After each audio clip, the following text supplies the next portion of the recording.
Magandang araw, mga kaili-ili. Kamusta kayong lahat? Tara, at makinig na naman tayo sa isang kwentong puno ng kababalaghan. Umpisahan na natin. Mama, dahan-dahan ka naman po sa pagmamaneho. Pakiusap ni Joanne sa FX driver. May mga sakay ka po, oh. Hindi naman tayo nabangga, ah. Anong problema mo? Bulalas ng driver. Umakyat agad ang dugo sa ulo ni Joanne. Hindi niya gusto ang kabastos ng tugon ng driver. Sira ulo! Hihintayin mo pa bang mabangga tayo? Pabulyaw niyang sagot dito. Konti na nga lang eh. Salpok na kami dito sa likuran. Sira ulo ka rin, no? Tansyado ko ang pagmamaneo ko, no? 20 taon na akong driver, no? Miss, Mama, awat na. Pare-pareho tayong maaabala niyan. Anang isang babaeng may edad na nagising mula sa pagkakaidlip dahil sa ginawang ingay ng kanilang bangayan. Mama, konting ingat lang. Kumukulo sa galit ang kalooban ni Joanne. Ngunit pinili niyang sundin ang pakiusap ng matanda at manahimik na lamang. Abusado at barumbado kasi ang driver ng FX na kanyang nasakyan at ito pa ang mayabang kung sumagot. Kanina nga lamang ay muntik na siyang mapahiyaw ng ilang pulgada na lang ang layo at talagang sasalpok na ang puwita ng FX sa isa pang FX dahil sa walang pakundangang pagsingit nito. Nang magpaalala siya, ay ito pang sumagot ng bastos at may ganang magyabang. Kung hindi nga lamang siya nagmamadali at umiiwas na malit sa pagpasok sa opisina, ay talagang bababa siya at maghahanap ng ibang masasakyan. Dangan nga lamang at alam niyang napakahirap ng sumakay sa lugar na iyon. Naku, ang sarap suntukin ng mukha mo. Nagngingit-ngit na sabi ng kanyang isip. Kung may malapit na presinto ng pulis dito, ay talagang ipapahuli kita. Mayabang, pangit, busangot ang muka. Minabuti na lamang ipikit ni Joanne ang kanyang mga mata. Nakikita kasi niya sa front mirror ng mamang driver na tinatapunan din siya nito ng matalim na tingin. Nasusuklam siya sa pagmumukha ng mayabang na driver. Ibinalagbag ni Joanne ang pintuan ng FX nang siya ay bumaba sa may ortigas. Subalit, sa kanyang pagkabigla, ay nagrevolusyon bigla ang sasakyan kaya maitim na usok ang ibinuga nito na kanyang nalanghap. Hayop ka sa kahayupan! Pangit! Galit na sigaw ng kanyang isip. Gusto talaga niyang magpalaho sa galit. Pero marami na ring tao na tulad niya ang mga papasok sa opisina ang makakapansin kung mag-ieskandalo siya.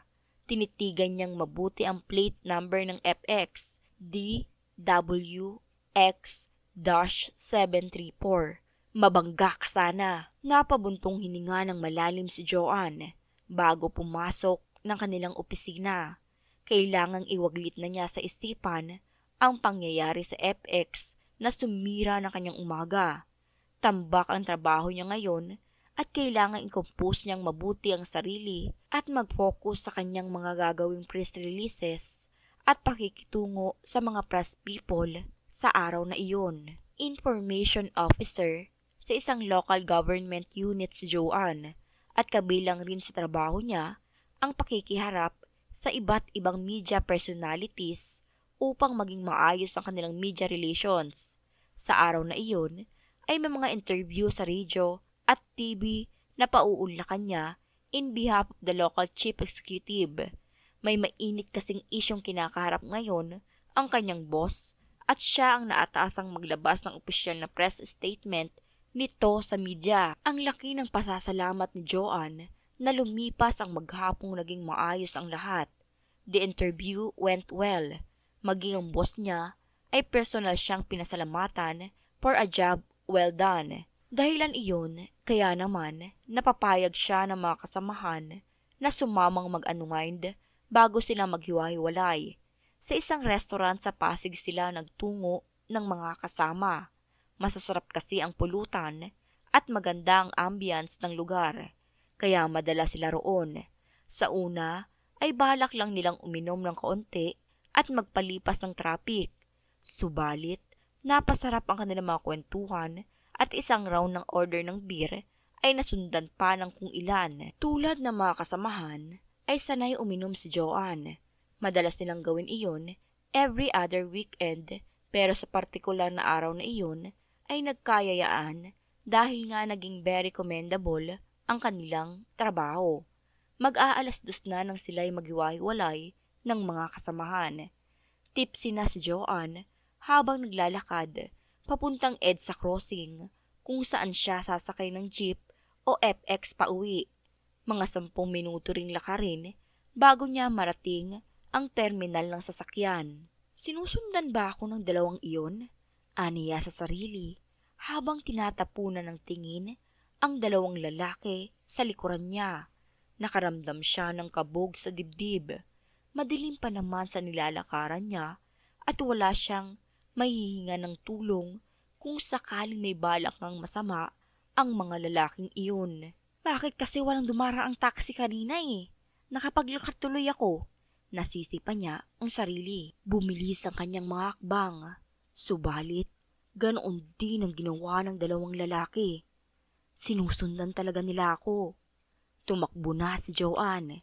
Subalit sa kasamaang palad ay natapilok siya at bumagsak sa semento. Aabutan sana siya ng mga lalaki nang mula naman kung saan ay isang lalaki ang lumitaw at sumalubong sa dalawang lalaking humahabol sa kanya. Parang mga takot na batang nagpulasan ng dalawang lalaki nang makita ang lalaking pasalubong sa kanila. Salamat sa ikaw? Nakilala ni Joanne ang lalaking iyon. Noon umalingaw ang sirena ng kotse ng mga pulis. Nakita niyang nadakip ng mga pulis ang dalawang lalaki. Tinulungan siya ng mga pulis at dinala sa pinakamalapit na ospital.